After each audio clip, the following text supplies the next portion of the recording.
Hello, my dear students. Welcome back to Beyond Tutoring and Influencing classes. Okay, so today I am welcoming you all for the pharma students, biotechnology students, or the people who are taking up the post graduation in pharma or biotechnology. So today I am here with the topic that I am going to cover is GMP. Alright, it is good manufacturing practices. It falls under the ICH guideline. I'll be taking you through my whole tutorial and you'll be understanding that what is ICH, what is GMP. ICH has many guidelines. As you know, it falls under 4 categories: quality, safety, efficacy and multidisciplinary. So the quality 7, Q7, ICH Q7 is called as the good manufacturing practices. It applies to all the active pharmaceutical ingredients and to the veterinary products. Alright, the good manufacturing practices, these are the regulations that have been set up by the regulatory bodies. For example, the US FDA in the United States, or the WHO, MHRA in the UK, so as to meet the specifications or the standards so that the product quality is not compromised. Okay, and this quality we build with respect to the documentation controls, laboratory controls, people, premises and many other things like deviations, then taking the corrective actions and preventive actions. So this is a small introduction to my topic, which is the first tutorial for my GMP, good manufacturing practices. You can like and subscribe my channel. Alright, so let's continue. It defines the minimum regulatory requirements for the quality management, production controls, documentation throughout the manufacturing procedure, from the raw materials to the finished products. Okay, so I have prepared this for you. So ICH stands for International Conference on Harmonization of Technical Requirements for registration of pharmaceuticals that are intended for the human use. Alright, these are the contents that I am going to cover. These are some of the GMP regulations, as I told you, national level, okay, and the international level that have been published by US FDA, European Medicines Agency, WHO. Then what are the principles? ICH, I have already told you what is the full form, what it means. The 3 countries, that is US, Japan, they have reached to a common platform, and these harmonized technical documents that have been, or guidelines that have been prepared, they fall like this. GMP falls under the Q7.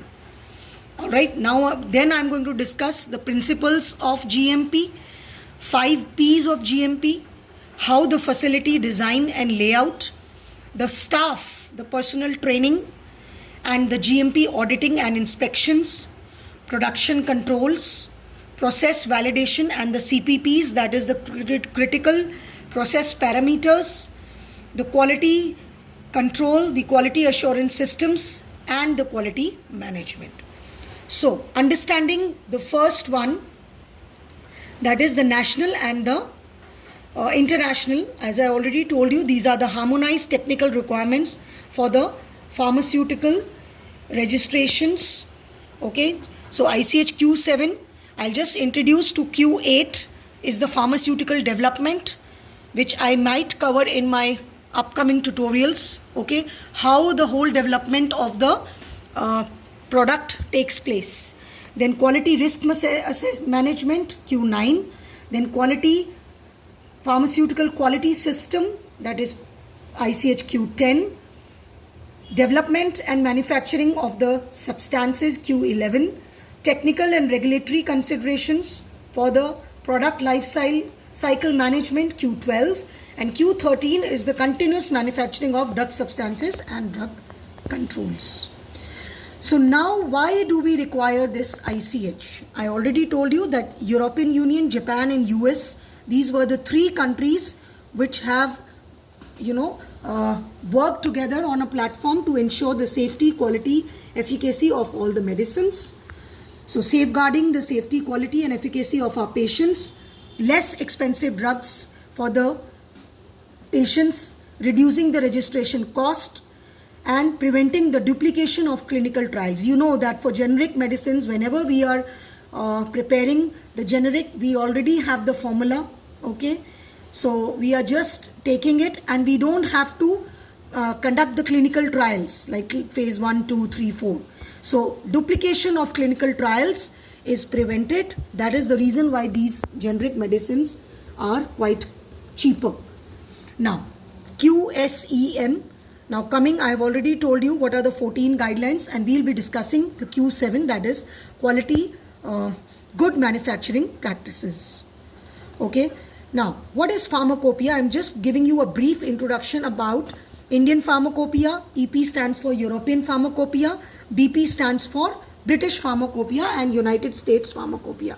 So it is official, legally recognized collection of standards, regulations, specifications for the quality, strength and purity of medicines and their ingredients. Why do we follow these pharmacopoeias? Just to ensure the quality, safety and efficacy of our drug products. These are some of the pictures that I have taken. This is the Indian pharmacopoeia, this is the USP, and this is the European pharmacopoeia. Okay, so this safeguards, this guidance is regarding the manufacturing of API ingredients under the system for managing the quality, just to ensure that the APIs meet the requirements for quality and purity. Now, what does this guideline cover? It covers the APIs, that is the active pharmaceutical ingredients for the use in the medicinal products. The APIs can be manufactured by chemical synthetic procedures, by extraction, cell culture or fermentation, or by the recovery from the natural sources. So, okay, so this is the set of guidelines that ensure Q's quality, safety, efficacy, consistency of the products throughout the manufacturing process. Now, coming to the next topic, why the good manufacturing practices are essential in the pharmaceutical industry. You know that there are so many risks, accompanied when we are there in the fabrication or the manufacturing area. We have to keep controls of many things like documentation, controls of the premises, control of the people who are coming inside, control of the materials that are coming inside the lab. So in order to minimize the risk, prevent contamination and cross-contamination, maintaining the consistent manufacturing processes, this is the reason why we require the good manufacturing practices.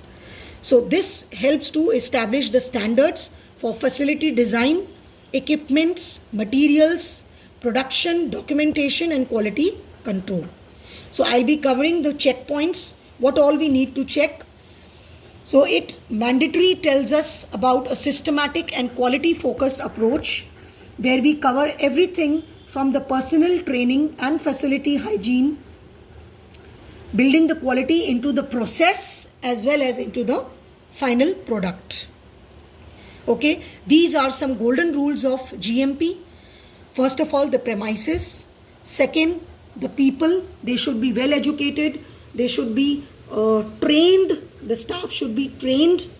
Okay, validating the procedures and following the written procedures or SOPs, training the personals effectively, following the written procedures, maintaining hygiene and cleanliness, keeping control of the raw materials or the packaging materials, preventing cross-contamination and contamination, then also conducting regular, internal audits, which we can say that inspections or the audits by the external agencies, and ensuring the continuous improvement. Okay, so these are my golden rules. So these are my reference materials where you can take the help from where I have covered the introduction part, what is ICH, what is GMP, what is the GMP guideline ICH Q7, what it consists of, why is it important, what are the 10 major golden rules of GMP. So I hope you like my video, and I'll be covering the 5 P's of my GMP. So let's catch up in the next tutorial number 2. So where I'll be covering my 5 P's. So stay tuned, like and subscribe my channel for more pharmaceutical updates. Thank you and have a nice day.